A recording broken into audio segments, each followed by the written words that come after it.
right teaching and right learning. Thank you once again. Welcome. This is David. Thank you for your time. Let's get into this topic. It's quite interesting. A good teacher clarifies his own ideas and strengths and strengthens them by teaching them. I actually believe this so personally, and that's why I'm also doing this, by the way. Yeah? You learn more when you teach what you're learning as well. Okay. Anyways, let's go on and read what the course says. Teacher and pupil are alike in the learning process. They are in the same order of learning, and unless they share their lessons, conviction will be lacking. So you have to share your lessons. Otherwise, you lack conviction. A good teacher must believe in the ideas he teaches, but he must meet another condition. He must believe in the students to whom he offers the ideas. Many stand guard over their ideas because they want to protect their thought systems as they are. And learning means change. Change is always fearful to the separated because they cannot conceive of it as a move towards healing the separation. They always perceive it as a move towards further separation because the separation was their first experience of change. This is very important for us right here, okay? Because what it is doing, if you're careful enough to see what it's actually doing here to you or for you, is to make you conscious of the fact that you are going to resist change even when change is going to serve you and make your life better. You're going to fight against it even though you're being taken to a better place. And by making you aware of this, then you can at least relax. You'll at least be familiar with the feelings you're having when you feel the resistance coming up. Okay? Any thought system that you may be holding will always strive to preserve itself. It will always argue against anything that challenges it. Have you not noticed that all your arguments are based on you defending your beliefs? Have you noticed that? So change is always fearful to the separated, okay? Because remember, before the separation, if you want to put it that way, before the separation, there was no such thing as change because there was only one, you see? In fact, everything is abstract, okay? Abstract things don't change. Concepts such as knowledge, love, everything are full, whole, eternal, and they're not concrete separate objects, so there is no such concept as change in that level. So the very first experience of change happened at the separation, and therefore all experiences of change to the separated ones has been towards further separation. And not only that, change also keeps challenging the thought system of separation. Therefore, the change towards healing will still appear to be threatening to you. So it's good to know that, so that you can be aware that even if your self-defense mechanisms kick in, you can calmly tell them, relax, thank you, I know you're freaking out, but it's okay, this is a good change. Okay, let's keep going. You believe that if you allow no change to enter into your ego, you will find peace. This profound confusion is possible only if you maintain that the same thought system can stand on two foundations. In other words, if you think that the idea of separation can stand on peace and chaos, then you're totally confused, because it can only stand on one. It cannot stand on both peace and chaos. And as we know, separation stands on chaos. So the idea that you'll find peace by denying change is confusion. Nothing can reach spirit from the ego.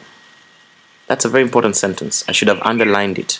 Nothing can reach spirit from the ego, and nothing can reach the ego from spirit.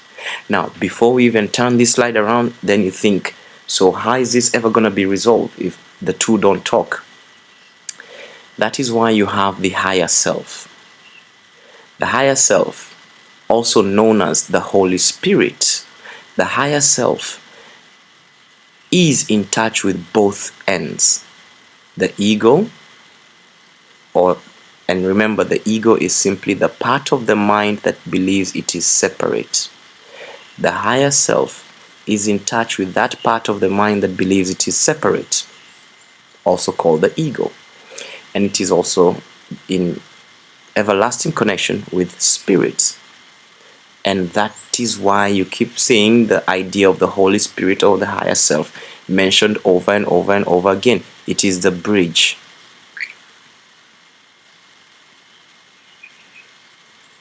Spirit can neither strengthen the ego nor reduce the conflict within it. See? So, spirit cannot really reduce the conflict within the ego because it doesn't even see it. The ego is a contradiction. Yourself and your creator's self are in opposition.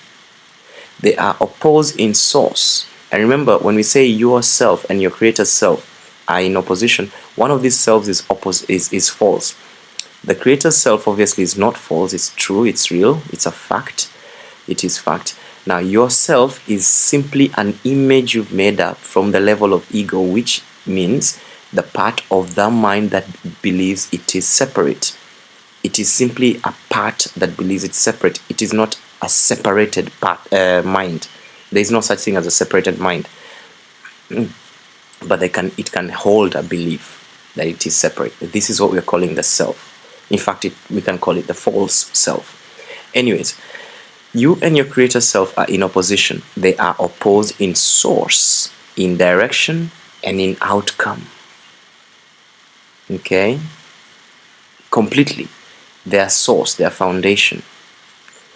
One, the source is the creator, and the other one, the source is the mind holding the false idea of separation.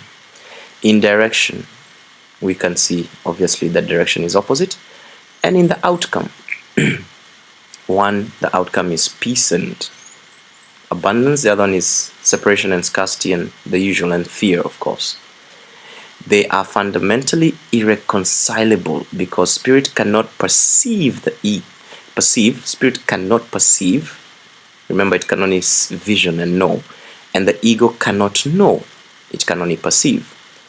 They are therefore not in communication. Do you see why now they're not in communication? One perceives, the other one knows. They are therefore not in communication and can never be in communication. Nevertheless, the ego can learn, even though its maker can be misguided. He cannot, however, make the totally lifeless out of the life given. Spirit need not be taught. Spirit doesn't need lessons, but the ego must be taught. Learning is ultimately perceived as frightening because it leads to the relinquishment or the giving up, not the destruction of the ego to the light of spirit. So in other words, you are not going to really destroy the ego, you're going to give up the ego. This is the change the ego must fear because it does not share my charity. Okay? My lesson was like yours. And remember, the course was written by a couple, and the lady, they were both psychiatrists or psychologists, I forget, psychiatrist, psychologist. But anyways, the lady actually, you could say, channeled this material. You want to call it a being, came and would just speak basically what we're now reading here as the course to her, and she would quickly write it down in shorthand. She was just sort of like a medium, a channel, just writing what she hears. And this being said or claimed to be Jesus. And remember, Jesus is a personality, you could say, but Christ is not the personality. You understand? Christ is the awakened consciousness. Okay? And it does not belong to Jesus. It is, all of us are Christ asleep, you could say. We're all Christ's asleep. Okay? Jesus was one that woke up, you know. And so when you see sentences such as my and I in this course, I'm just reminding you, I'm sure you probably know this by now, you can always just take it to mean that it is so Jesus, but it doesn't really matter really, okay? But let's go on. So what I mean by it doesn't really matter is that you don't have to be Christian, all right? This is not a Christian thing. You don't have to even believe in Christianity as such, okay? For example, I'm not a Christian. So I just wanted to clarify that here, because now you can see this paragraph is going a lot into the my and I and everything. So anyways, my lesson was like yours. In other words, Jesus is saying, I was just like you. I went through the same lessons as you. And because I learned it, I can teach it. I will never attack your ego, but I'm trying to teach you how its thought system arose.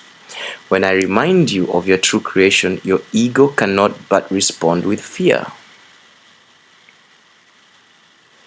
Teaching and learning are your greatest strengths now, because they enable you to change your mind and help others to change theirs.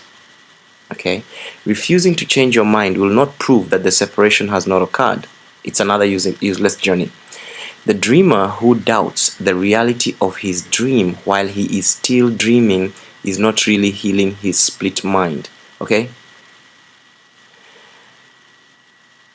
Even if you are here, okay, and you have a feeling that this is all a dream, and you even doubt that this is reality, and you walk around telling everyone, hey, we're just living in a dream, okay, and you are still dreaming, and you're not doing anything to heal that split mind that is causing the dreaming, then it makes no difference. That's what it's saying. You dream of a separated ego and believe in a world that rests upon it. A separated ego and a world that rests upon it. This is very real to you, this separated ego and the world that rests upon it. You cannot undo it by not changing your mind about it. If you're willing to renounce the role of guardian of your thought system and open it to me, I will correct it very gently and lead you back to your creator. That's important. You cannot undo it if you refuse to change your mind about it.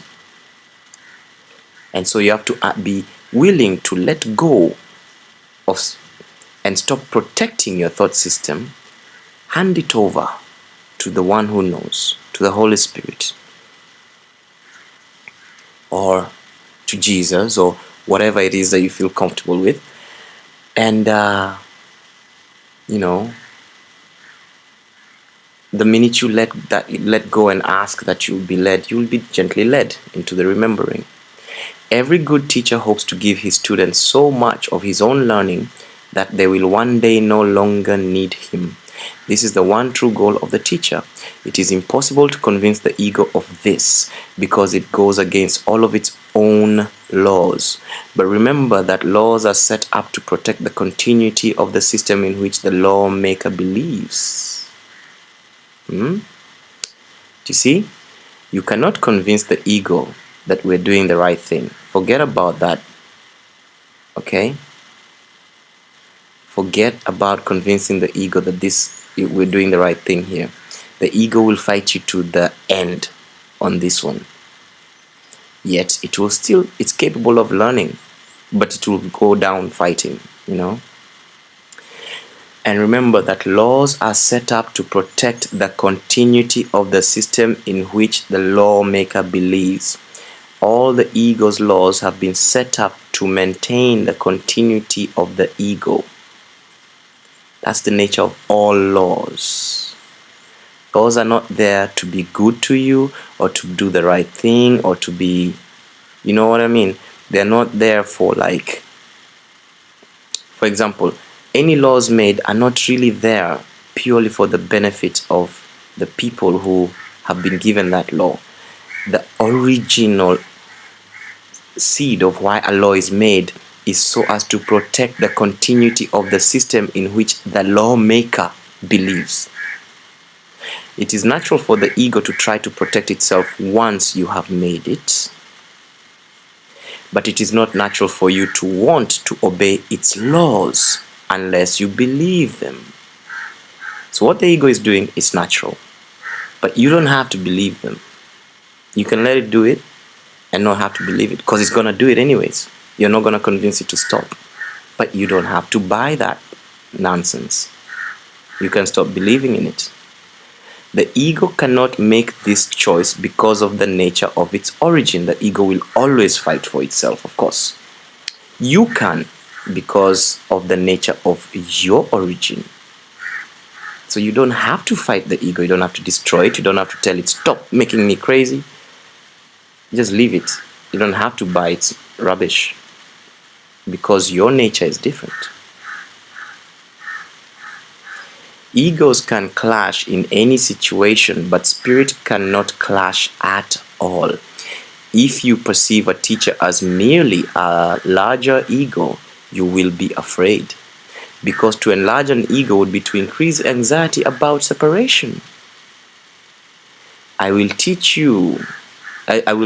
with you and live with you if you will think with me, but my goal will always be to absolve you finally from the need for a teacher. This is the opposite of the ego-oriented teacher's goal.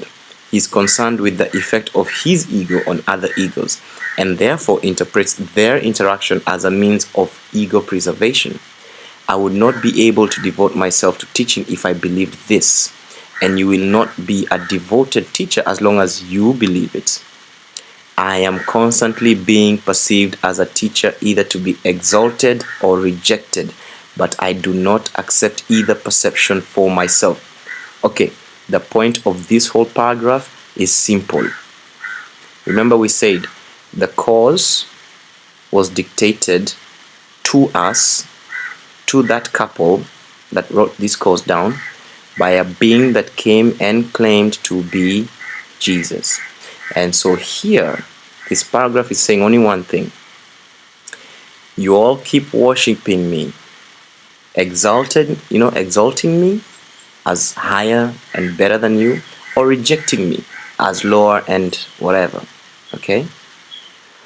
But I don't accept either perception for myself. It is saying, I am not an ego. I don't have one. I'm not better than you or worse than you. You are my brothers. We are Christ in one Father. Okay? So that's all it's saying.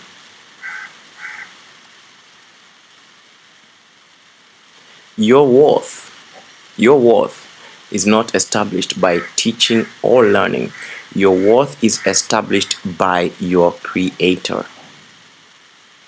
As long as you dispute this, everything you do will be fearful, particularly any creation that lends itself to the belief in superiority or inferiority.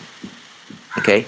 So your worth is established by the Creator, but as long as you refuse that, then everything you do will be fearful. Okay? Especially in situations where the belief in superiority or inferiority kick in. Okay? Teachers must be patient and repeat their lessons until they are learned. I am willing to do this because I have no right to set your learning limits for you. Again, nothing you do or think or wish or make is necessary to establish your worth. Okay? This point is not debatable except in delusions. Nothing you do or think or wish or make is necessary to establish your worth. In other words, you're of perfect worth, and there's nothing that can take away that or add to it. It is already perfect. Your worth. Okay? Your ego is never at stake because God did not create it. Your spirit is never at stake because He did. Okay? This brings us back to that original sentence you find at the beginning of A Course in Miracles. It says, nothing real can be threatened. That sentence comes here. Your spirit is never at stake because He did, because the Creator created it. Nothing real can be threatened. And then the sentence also goes, nothing unreal exists. Again, the sentence for that can be replaced by, your ego is never at stake because the creator did not create it. Nothing unreal exists. Nothing real can be threatened. Therein lies the peace of the creator. And here it says, any confusion on this point is delusional, and no form of devotion is possible as long as this delusion lasts. Okay? So it's saying, please get that point over and over and over again until you have established it inside and you've gotten rid of that delusion. Because otherwise your devotion will be impossible. You'll keep going back to the ego until you've understood you don't really need it. Even if it's there, fine, you don't have to kill it or destroy it, but you're not the same thing. You're different. You and the ego are not the same. The ego tries to exploit all situations into forms of praise for itself in order to overcome its doubts. It will remain doubtful as long as you believe in its existence. You who made it cannot trust it, because in your right mind you realize it is not real. It's funny, we don't trust ourselves in that sense. The only sane solution is not to try to change reality, which is indeed a fearful attempt, but to accept it as it is. You are part of reality which stands unchanged beyond the reach of your ego, but within easy reach of spirit. When you are afraid, be still and know that your Creator is real, and you are His beloved Son, in whom He is well pleased. Do not let your ego dispute this, because the ego cannot know what is as far beyond its reach as you are. What it's saying is this: you are spirit. Ego is not. Your ego cannot even reach you. You see? It can't. Okay? So don't identify you who are spirit, the extension of the Creator.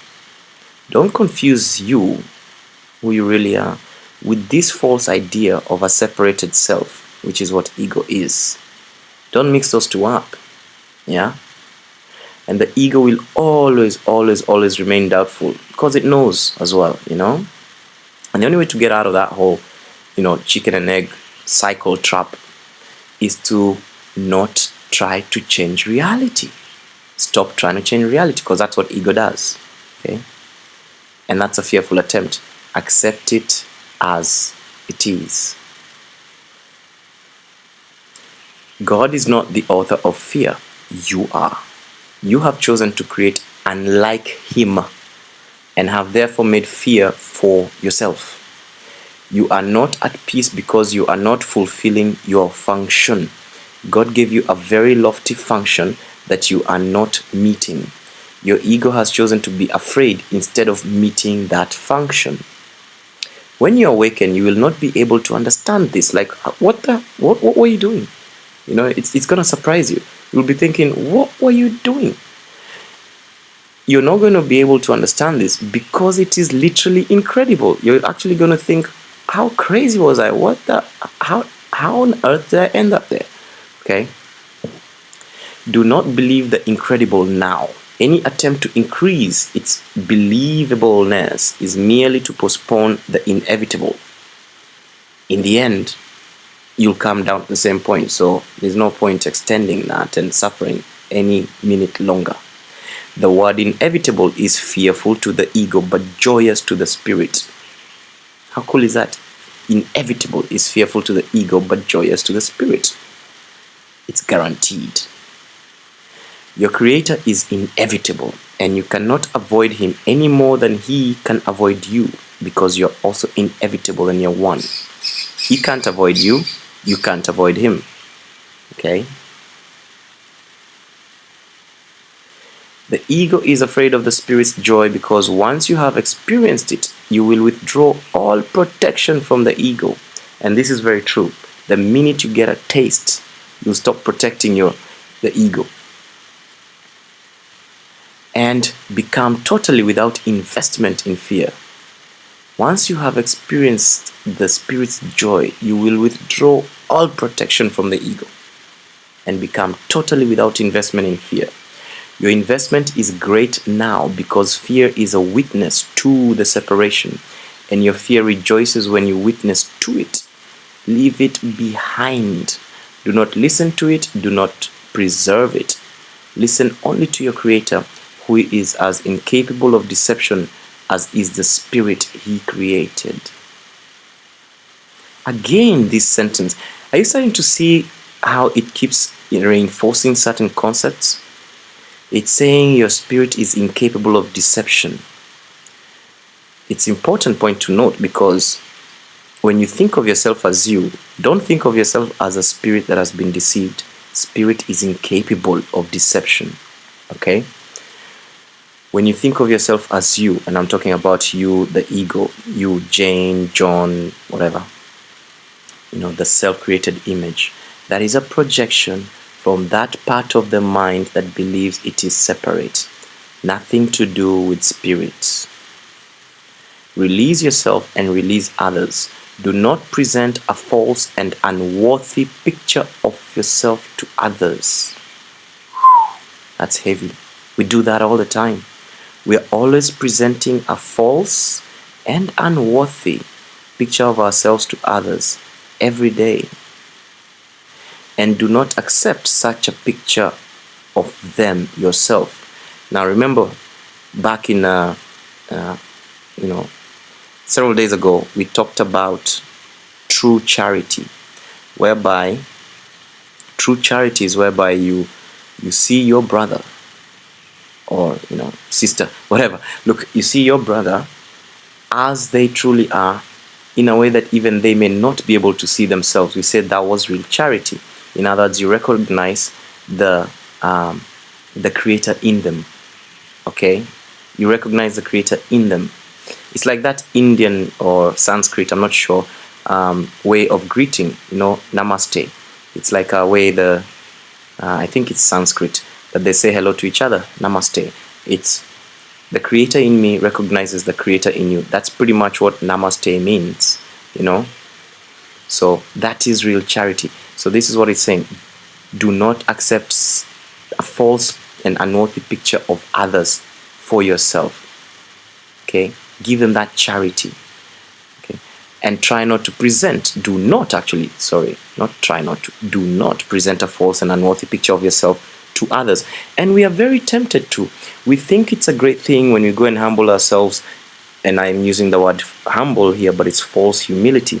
When we go and tell others, oh yeah, I'm so terrible at this, I'm just such a useless guy, can't get anything right. And we think that's cool because we think we're kind of like, being cool and funny, like by saying how silly we are and stuff, that ain't cool. Don't present a false and unworthy picture of yourself to others. The ego has built a shabby... Oops, I'm sorry, something happened there with the slides. I'm going to try and recapture it. Okay, here we are. We're getting there. Excuse me for this. Okay, here we are. The ego has built a shabby and unsheltering home for you because it cannot build otherwise. That's all it can do. That's the best it can do. Do not try to make this impoverished house stand. Its weakness is your strength. Its weakness is your strength. So don't bother try and keep it up. Let the ego do that job if it wants to. Only the Creator could make a home that is worthy of His creations, who have chosen to leave it empty by their own dispossession, as in you chose to walk out. Yet His home, your home, will stand forever and is ready for you when you choose to enter it. Of this you can be wholly certain. Your Creator is as incapable of creating the perishable as the ego is incapable of making the eternal. Your Creator can only make eternity. It's not able to make perishable. And the ego, on the other hand, is the opposite. It can only make perishable. Only make perishable. It can never make eternal. Really think how heavy that statement is. And why are we choosing the lesser?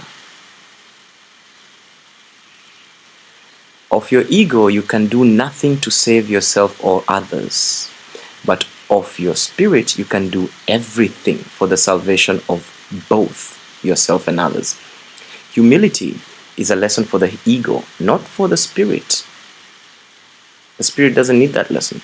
Spirit is beyond humility because it recognizes its radiance and gladly sheds its light everywhere. The meek shall inherit the earth because their egos are humble, and this gives them truer perception. Do you see?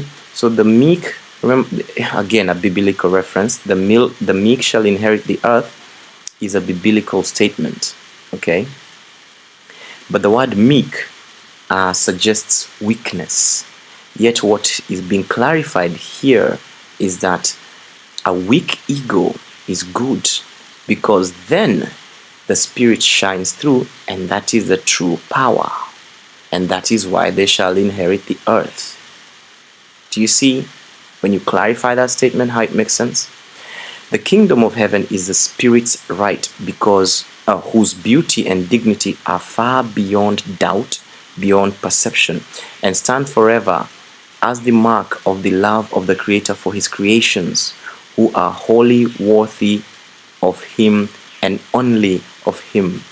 Nothing else is sufficiently worthy to be a gift for a creation of God himself.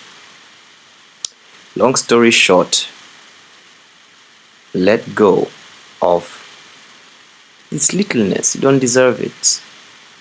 You already have great gifts. You are given, and they will never run out. They're eternal. So just go back and get them. You don't need to be suffering. Okay? I will substitute for your ego if you wish, but never for your spirit. A father can safely leave a child with an elder brother who has shown himself responsible, but this involves no confusion about the child's origin. The brother can protect the child's body and his ego, but he cannot confuse himself with the father because he does this. Again, Jesus is simply saying, you and I are brothers. Don't worship me as higher than you. We are one, brothers, okay? But I'm here to help you, and I will substitute for your ego. I will help you anytime you call, okay? I can be entrusted with your body and your ego only because this enables you not to be concerned with them and lets me teach you their unimportance. I could not understand their unimportance to you if I had not once been tempted to believe in them myself. In other words, if he did not come here and leave it, he would not have understood it enough to teach us. Let us undertake to learn this lesson together so we can be free of them together. I need devoted teachers who share my aim of healing the mind. Spirit is far beyond the need of your protection or mine. Remember this. Now, before we turn the slide and see what he's saying here by remember this, let's just recap this. Again, Jesus makes a reference of his journey here on earth. And again, he says, I am just your brother. And again, he says, I'm here to help you if you call on me. And that is my role, okay? Remember this. In this world, you need not have tribulation or troubles, because I have overcome the world. That is why you should be of good cheer. He's saying, remember, he said by talking about useless journeys. Useless journeys. So again, closing here, he says, you don't need to have another useless journey of troubles. Simply let me help you remember who you are, because I have already overcome the world. I have myself remembered. And I see you as my brother, and I will help you if you ask. So that was a closing. That was an interesting one. I told you from the beginning, it's interesting and long, but I think it was good. So once again, thank you for your time. So I'll see you in the next topic. Thank you. Bye.